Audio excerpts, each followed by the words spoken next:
안녕하십니까. 전하트 교수입니다. 이번 시간에는 여러분들과 리차든 선수에 대해서 공부를 하도록 하겠습니다. 자, 우리가 지난 시간에 근조 단열성과 실측 기온 감류를 이용해서 안정도를 판단을 했어요. 자, 그럼 오늘은 안정도를 판단을 했을 때 리차든 선수라는 공식이 있습니다. 그래서 그 리차든 선수라는 공식을 이용해서 값이 나오게 돼요. 그 값을 이용을 해서 안정도를 판단하는 공부를 하도록 하겠습니다.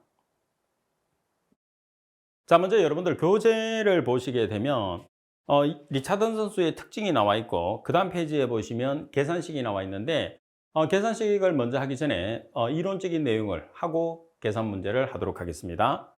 자, 먼저 리차든 선수라는 것은 단위가 없어요. 그래서 단위가 없는 것을 우리가 뭐라고 그러죠? 무차원수라고 그럽니다. 따라서 리차든 선수는 무차원수가 되는 거죠. 자, 그리고 2번에 보시면 별표가 있어요. 별표가 있다는 소리는 중요하다는 뜻입니다. 리차든 선수라는 것은 대류 난류를 기계적 난류로 전환시키는 율을 측정한 값을 리차든 선수라고 그래요. 그럼 여기에서 난류라는 것은 바람을 이야기합니다. 대류 난류라는 것은 일반적으로 수직으로 부는 바람을 뜻해요. 자, 그리고 기계적 난류라는 것은 수평으로 부는 바람을 뜻합니다. 그래서 안정도를 판단했을 때 수평으로 부는 바람과 수직으로 부는 바람의 상대적인 값의 크기를 이용을 하는 것을 우리가 리차든 선수를 통해서 안정도를 판단한다고 그래요. 그 값이 지금 2번에 대한 설명이죠. 자, 그래서 전반적으로 확산이 많이 일어나기 위해서는 기계적인 난류보다는 대류 난류가 강하게 형성되면 대기 안정도가 작아지기 때문에 불안정한 상태가 되는 거예요. 반면에 대류 난류에 비해서 기계적인 난류가 크게 되면은 실제로 확산이 적게 되는 거죠. 바람이 무조건 분다고 해서 확산이 잘 되는 게 아니라 두 가지를 놓고 보면 기계적인 난류와 대류 난류 두 개를 놓고 보면은 대류 난류가 발달을 해야지 확산이 잘 된다 이렇게 보시면 돼요. 그래서 대류 난류가 발달된 값을 마이너스 큰 음의 값으로 우리가 표시를 하게 되는데, 자, 계속해서 내용을 보겠습니다. 지구경계청에서의 기류의 안정도를 나타내는 척도로 이용된답니다. 그래서 기류의 안정도를 나타낸다고 그랬으니까 다른 말로 표기를 하면 뭐냐면 안정하냐, 대기 상태가 불안정하냐, 중립을 나타내느냐 그런 뜻입니다. 자, 그리고 대기의 동적인 안정도를 나타내는 것이다. 자, 정적인 안정도를 나타내는 게 아니고 움직임을 표시하는 동적인 안정도를 나타낸다는 거죠. 자, 그리고 여기서 아주 중요한 내용이 있어요. 아주 중요하다는 것은 여러분들 시험에서 주로 나온다고 생각을 해주시면 됩니다. 자, 5번에 보시게 되면 리차든 선수가 제로의 값을 나타내요. 그러면은 기계적인 난류만 존재한다. 반드시 기억을 해주셔야 됩니다. 아주 중요한 문제예요. 일반적으로 여러분들이 표시를 했을 때, 자, 계략적인 내용을 보게 되면, 자, 여기서 리차든 선수가 제로를 가지고, 자, 플러스 0.01, 마이너스 0.01. 자, 이 정도를 우리가 놓고 보겠습니다. 여기는 큰 음의 값을 가지게 되는 거고, 여기는 큰 양의 값을 가지게 되는 거예요. 그래서 큰 음의 값을 가지게 되면 대류가 발달을 합니다. 자, 대류가 발달을 한다는 소리는 대류가 강하게 일어난다는 소리예요. 그래서 오른쪽으로 진행이 되면, 제로 쪽으로 오게 되면 대류가 약해져요. 거의 제로까지 오면 대류가 거의 없습니다. 반면에 기계적 난류만 존재를 하는 그런 상태가 되겠죠. 그래서 확산이 가장 잘 되는 대류가 발달하기 위해서는 큰 음의 값 주변이 가장 좋은 거죠. 그래서 여러분들 여기서 금방 말씀드린 것처럼 제로 쪽으로 오게 되면 대류는 약해지고 기계적 난류만 존재하는 그런 형태가 되는 거죠. 자, 그리고 큰 양의 값으로 가게 되면 기계적 난류나 대류 난류 모두가 없어지고 대기가 안정한 상태가 된다고 여러분들이 생각을 해주시면 돼요. 자, 그러면 리차든 선수가 제로일 때는 기계적인 난류만 존재를 한다고 그랬잖아요. 그러면 여러분들 시험상에서 이렇게 질문을 하는 사람이 있어요. 그러면 대류 난류는 존재하지 않는다도 맞는 말이 아니냐 이렇게 판단을 하는데, 내용상으로 보게 되면 그게 맞는 말이라고 생각될지도 모르겠지만은 안정도로 우리가 판단을 했을 때는 그런 말 사용을 하잖아요. 그래서 대류 난류가 우리가 주로 이렇게 등장하는 곳은 큰 음의 값의 쪽에서는 대류 난류가 강하게 형성이 된다는 말을 하죠. 그래서 여기에서는 다른 난류, 다른 바람이 강하게 형성된다는 말을 하지 않거든요. 그와 동일하게 리차던 선수가 제로 쪽으로 가게 되면 대류 난류가 거의 발달을 하지 않아요. 거의 형성이 되지 않거든요. 그래서 대류 난류가 없다라는 말을 해도 그 말은 정답이 될 수가 없어요. 왜 그러냐면 제로가 된다는 소리는 기계적인 난류만 존재한다는 것으로 안정도를 우리가 판단을 해놨고 그 값이 기준값이기 때문에 조금 전에 말씀드린 것처럼 대류 현상이 없다라는 말을 정답으로 인정하지 않는다는 걸 꼭 기억을 해 주셔야 됩니다. 여러분들이 설명 자체가 여러분들이 생각으로는 그게 맞는 말일지도 모르겠지만은 안정도로 봤을 때는 그런 문구가 없다는 거죠. 그래서 자주 질문을 하기 때문에 제가 말씀을 드리는 겁니다. 자, 다시 말씀드리지만은 리차던 선수가 제로라고 표현되면 기계적인 난류만 존재한다는 것만 정답이 되는 거죠. 대류 난류가 없다라고 만약에 보기 중에 있다 하더라도 그거는 정답이 될 수가 없어요. 만약에 기계적인 난류가 존재하지 않는다고 하면 우리가 4개 중에 1개의 보기 중에서 답을 찾아야 되기 때문에 그 값을 정답으로 우리가 찾는 경우도 있겠지만은 기계적인 난류만 존재한다는 문구가 있으면 다른 용어는 정답에서 무조건 배제를 시킨다는 것을 꼭 기억을 해야 됩니다. 자, 그리고 6번 리차던 선수가 큰 음의 값을 가지게 되면 큰 음의 값을 가진다는 소리는 큰 마이너스 쪽으로 가게 되면 뭐만 발달한다고 돼 있죠? 자, 대류가 지배적이라고 돼 있어요. 그래서 대류라는 우리가 수직으로 부는 바람만 거의 존재를 한다는 거죠. 그리고 바람이 약하게 된다는 것은 기계적인 난류를 이야기합니다. 항상 두 개의 상대적인 값이거든요. 대류가 발달하게 되면 기계적인 난류가 약하게 되겠죠. 그리고 기계적인 난류가 발달하면 대류가 약하게 되는 특징을 가지게 되죠. 그래서 큰 음의 값으로 이동하게 되면 대류가 발달하고 반대로 중립적으로 오게 되면 기계적 난류가 대류 난류에 비해서 발달을 한다고 생각해 주시면 됩니다. 자, 따라서 여기서 바람이라는 것은 기계적인 난류입니다. 자, 그래서 대류가 지배적이고 기계적인 난류가 약하게 되어서 어떻게 운동이 일어난다고 되어 있죠? 강한 수직 운동.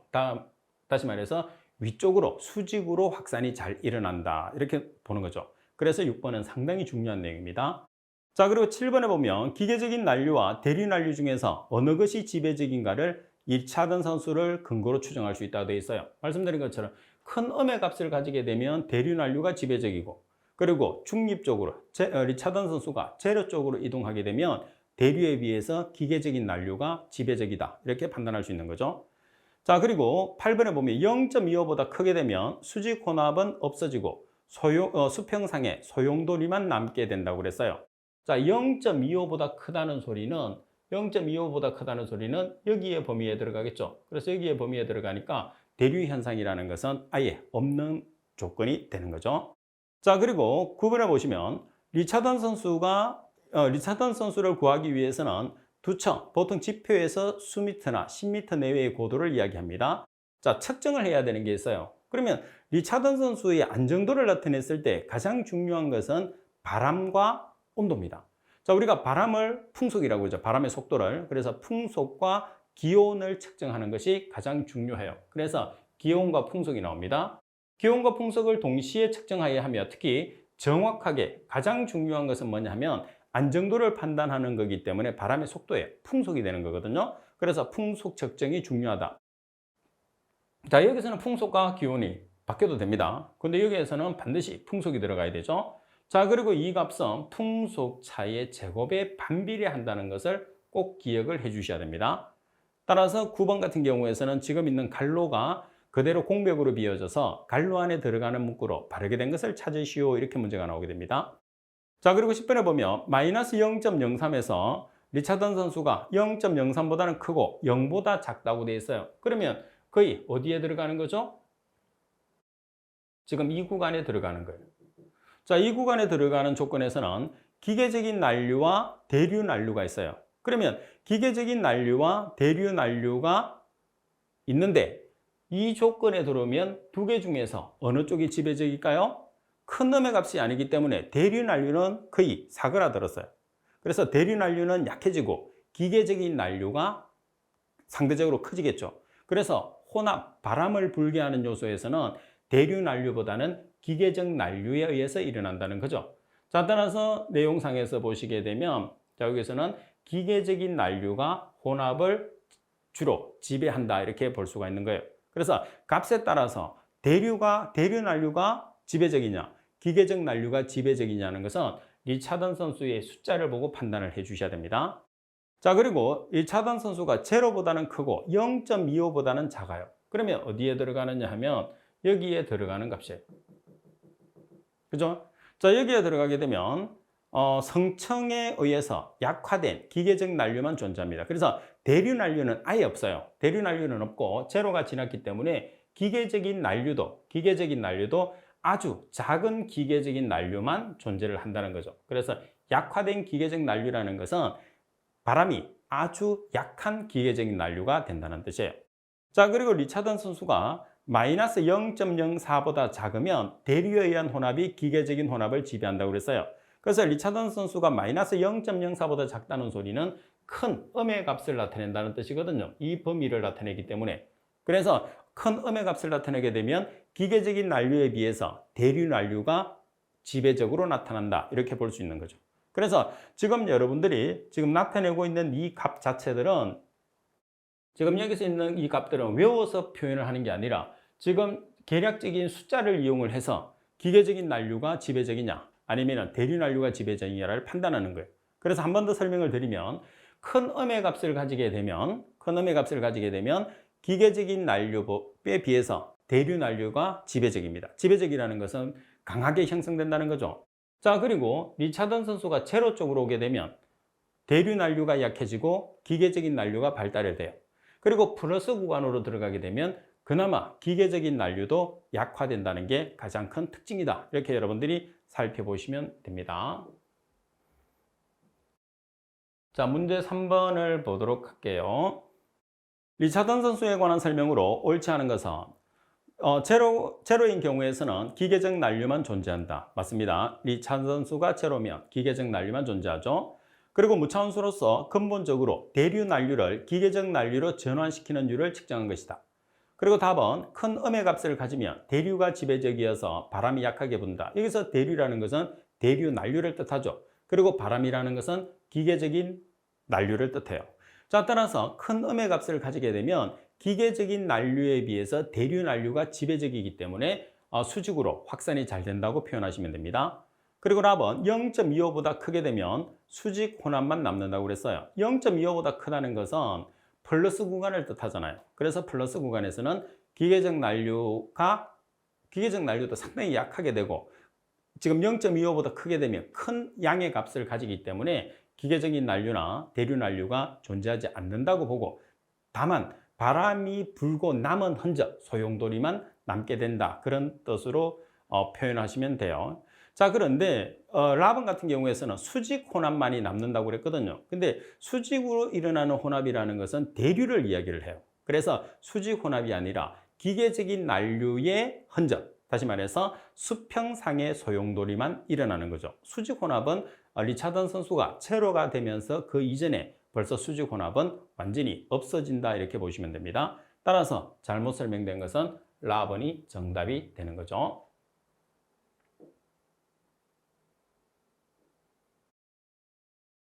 자, 이렇게 우리가 값을 표시를 하는 리차던 선수를 계산하는 공식을 보시게 되면 Ri가 리차던 선수입니다. T분의 G, 여기서 T라는 것은 온도의 절대치입니다. 그래서 평균 온도의 절대 온도, G라는 것은 중력 가속도, 중력 가속도는 정해져 있죠. 얼마요?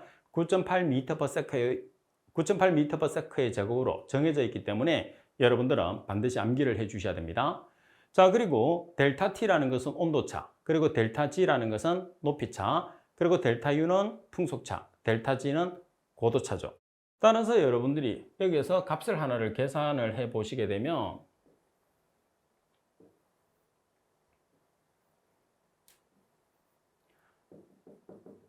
자, 높이가 자, 먼저 풍속.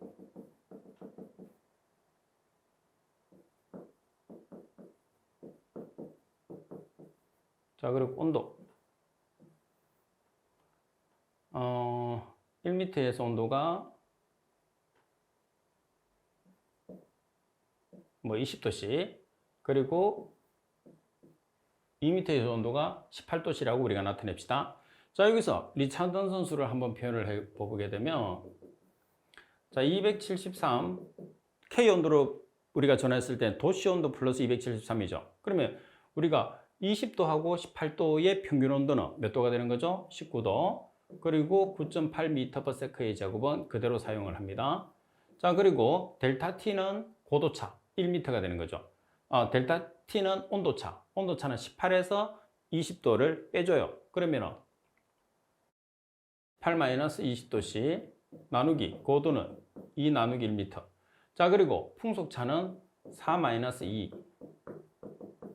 그래서 이 값에 나타냈을 때 그러면은 여러분들 아래쪽에 있는 이 값이 제곱이 돼야 되겠죠. 지금 요 식에 의해서 풀면 따라서 이렇게 계산을 해서 값이 얼마가 나와요.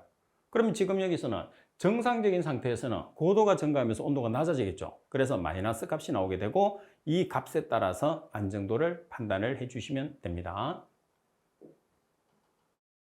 자, 그리고 7번에 보시게 되면, 자, 바람 쏠림이라고 해서 윈드 쉬어라고 합니다. 참고적으로 봐주시면 되는데 문제가 자주 나오는 파트는 아니에요.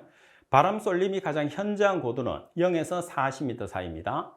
그리고 복잡하지 않은 지형의 상공에서 풍속이 고도에 따라서 변하는 것을 바람 쏠림 현상이라고 하고, 지표와 경도풍이 부는 높이까지의 대기층에서 보통 15에서 30도 가량 시계 반을 진행 방향으로 쏠리는 게 특징이에요. 그래서 여기서 굳이 여러분들이 기억하시려고 하면 15에서 30도 가량 시계 반을 진행 방향으로 쏠리는 것이 보통이고, 그리고 풍속이 6m/s 이하일 때는 풍향의 변화가 커진다는 것. 풍향이라는 것은 뭐예요? 바람의 방향을 풍향이라고 합니다. 그래서 풍향의 변화가 커지는 것은 풍속이 6m/s 이하일 때라는 것으로 기억을 해 주시면 됩니다. 자, 그리고 8번에 보시게 되면 바람 장미라는 게 나와 있어요. 그래서 일반적으로 우리가 바람 장미라는 것은 풍배도 또는 풍화도라고 이야기를 하는데, 일정한 시간을 정해놓고 오전이든 오후든 일정한 시간을 정해놓고 그날의 기상현상을, 특히 바람의 방향과 바람의 속도를 막대기로 표시한 것을 우리가 풍화도나 풍배도 또는 바람 장미라고 이야기합니다. 자, 그래서 지금 여기 보시게 되면 막대기 굵기가 서로 다르죠. 그리고 막대기 길이가 서로 달라요. 그래서 지금 막대기 길이가 가장 긴 부분이 이 부분이죠. 따라서 남쪽과 서쪽 중간으로 불고 있죠. 그래서 남서풍이라고 해요. 따라서 막대기의 길이가 가장 길다는 소리는 우리가 측정하는 기간 동안에 가장 오랫동안 가장 자주 불었다는 소리가 되겠죠. 그래서 주풍이라고 이야기를 해요. 주로 부는 바람. 따라서 그림상에서 보시게 되면 주풍의 방향을 찾으시오 그러면 가장 긴 방향으로 찾으면 되니까 남서풍이 되겠죠. 반면에 막대기의 굵기를 표시한 것은 뭐냐면 풍속을 뜻하는 거예요. 그래서 바람의 방향을 표시하는 것은 막대의 길이, 그리고 풍속을 뜻하는 것은 막대의 굵기로서 표현을 한다. 이런 식으로 여러분들이 설명을 할 수가 있습니다. 자, 그러면 내용을 보면서 조금 더 구체적으로 설명을 드리겠습니다. 자, 첫 번째 보면 바람 장미에 기록되는 사항. 그래서 지금 그림상에서 기록되는 사항은 가장 중요한 게 풍량과 풍속입니다. 자, 그리고 무풍률, 바람이 불지 않는 몇 %냐, 그리고 지속도, 얼마만큼 지속적으로 바람이 형성되고 지속적으로 바람이 형성되지 않느냐를 판단하는 거죠. 그래서 풍량이나 풍속, 무풍률, 그리고 지속도를 표시를 합니다. 자, 그리고 가장 중요한 것은 뭐냐면 우리가 남서풍처럼 주풍량이에요. 주로 바람이 어느 방향으로 형성이 되었느냐. 그래서 지금 그래프로 보시면 그래프의 막대의 길이가 가장 긴 방향이 주풍의 방향이 되니까 주풍을 찾으라고 하면 남서풍을 찾아주시면 됩니다. 그리고 바람 장미는 바람의 풍량별 발생 빈도와 풍속을 나타내는 그림입니다. 자, 그럼 이렇게 나타내는 바람 장미의 특징을 우리가 살펴볼 수가 있어요. 바람 장미는 풍량별로 관측된 바람의 발생 빈도는 풍속을 16방향인 막대기형으로 표시를 하는 기상도형이라고 이야기를 합니다. 자, 그리고 가장 빈번히 관측된 바람 빈번히 관측된 바람의 방향을 우리가 뭐라고 하죠? 주풍이라고 하고, 지금 조금 전에 봤던 그림상에서의 주풍은 남서풍이 주풍이 되는 거죠. 자, 그리고 풍속은 그리고 계속해서 이제 우리가 방향을 표시하는 것은 막대의 길이로 표현을 합니다. 그래서 막대의 길이가 가장 길게 표시된 게 주풍이 되는 거죠. 반면에 바람의 속도가 되는 풍속은 막대의 뭘로 표시를 하느냐면 막대의 굵기로 표시하는 게 가장 큰 특징이다, 이렇게 보시면 돼요. 자, 그리고 4번에 보면 관측된 풍량별로 발생 빈도를 퍼센트로 표시한 것을 방향양이라고 우리가 표시하고, 바람 장미의 그 중앙에 숫자로 표시하는 것은 무풍률이다, 이렇게 나타내시면 돼요. 자, 그리고 풍속이 0.2m/s 이하일 때는 정온 상태로 본다는 거. 그래서 정온 상태로 볼 수 있는 것은 풍속이 0.2m/s 이하일 때. 자, 그리고 바람 장미를 이용해서 특정 지역의 오염 물질의 대체적인 확산 패턴을 예측할 수 있어요. 확산 패턴이라는 것은 오염 물질이 어느 쪽으로 이동을 하느냐는 거죠. 그래서 우리가 바람의 풍량과 풍속을 나타낸 그림이기 때문에 쉽게 우리가 오염 물질의 이동은, 실제로 오염 물질의 이동은 또는 확산은 바람의 방향에 따라서 이동이 되는 거죠. 바람에 의해서 이루어지기 때문에, 그래서 쉽게 우리가 판단을 할 수 있는 거죠. 이 판단을 하기 위해서 만드는 게 바람 장미다, 이렇게 보시면 됩니다. 자, 문제 4번에 보시게 되면 대기오염 물질의 분산을 예측하기 위한 바람 장미에 대한 내용으로 틀린 것은 어느 것인가? 가번의 풍속이 1m/s 이하일 때를 정온으로 본다고 그랬어요. 자, 정온으로 볼 수 있는 풍속은 얼마죠? 0.2m/s 이하가 되기 때문에 정답이 바로 가번이 나왔어요. 그리고 나번 바람 장미는 풍량별로 관측된 바람의 발생 빈도와 풍속을 16방향으로 표시한 기상도형이다. 다음에 관측된 풍량별로 발생 빈도를 퍼센트로 표시한 것을 방향량이라고 한다. 그리고 가장 빈번히 관측된 풍량을 주풍이라고 하고, 막대의 길이를 가장 길게 표시한다고 그랬어요. 그러면 풍량이라는 것은 막대의 길이로 표시하고, 풍속이라는 것은 뭘로 표시하죠? 막대의 굵기로 표시한다는 것을 같이 기억을 해주시면 됩니다. 따라서 정답은 가번이 되겠죠. 그리고 여러분들이 문제를 풀 때는 문제와 그리고 단서를 정확하게 여러분들이 읽어 주셔야 됩니다. 그래서 헷갈리지 않게끔 항상 조심을 하셔야 돼요. 자, 그리고 9번째 보시게 되면 고도에 따른 풍속 변화가 있어요. 그래서 고도라는 것은 높이가 되는 거죠. 따라서 높이에 따라서 풍속이 변하는데, 그때의 고도에 따라서 풍속의 변화의 값을 우리가 계산을 해요. 자, 이렇게 계산하기 위해서 두 가지의 식을 쓰는데, 자, 첫 번째는 스턴이라는 사람에 의해서 만든 식을 사용을 하고, 두 번째는 데칸이라는 사람이 만든 식을 사용을 해요. 그런데 스턴의 식이나 데칸의 식의 가장 큰 차이점이 뭐냐면, 스턴의 식이라는 것은 n이라는 대기 안정도 상수값을 사용을 하느냐, 그리고 데칸의 식에서는 p라는 매개 변수를 사용을 하느냐, 두 개 중에 한 개의 차이점이에요. 그래서 여러분들이 공부를 했을 때 지금 이 값을 두 개의 공식을 이용하면 헷갈리니까 한 개의 식으로 정리를 해드리겠습니다. 자, 먼저 고도를 나타냈을 때, 자, 지금 고도가 H1입니다. 그리고 H2예요. 그러면 H1에 해당하는 풍속이 U1이 있겠죠. H2에 해당하는 풍속이 U2가 있을 거예요. 그러면 여러분들이 계산을 했을 때는 주로 뭐를 계산하느냐? U2를 계산하거든요. 그러면 U2는 미터/s라는 풍속의 단위를 가지고 있는 건 뭐밖에 없어요? U1밖에 없어요. 그래서 U1 곱하기 고도의 변화. 고도의 변화라는 것은 처음 고도가 아래쪽에, 변화된 고도가 위쪽으로 가는 거죠. 여기에 상수, 이렇게 기억을 하세요. 자, 우리가 U2를 계산을 하는데, U2는 U1 곱하기 고도 변화 H1분의 H2의 상수값. 그래서 여기서 상수를 표현을 했을 때 두 개가 있어요. 지금 여기 보시면 스턴의 식에서는 n이라는 대기 안정도 상수를 쓰거든요. 그리고 이번에 데칸의 식이라는 것은 p라는 매개 변수를 써요. 그래서 이 값을 그대로 대입하시면 돼요. 그러면 주로 데칸의 식에서는 p라는 매개 변수가 주어져요. 그래서 주어진 값을 여기다 대입하시면 돼요. 반면에 스턴의 식에서는 대기 안정도 상수가 세 가지 조건으로 이렇게 나눠요.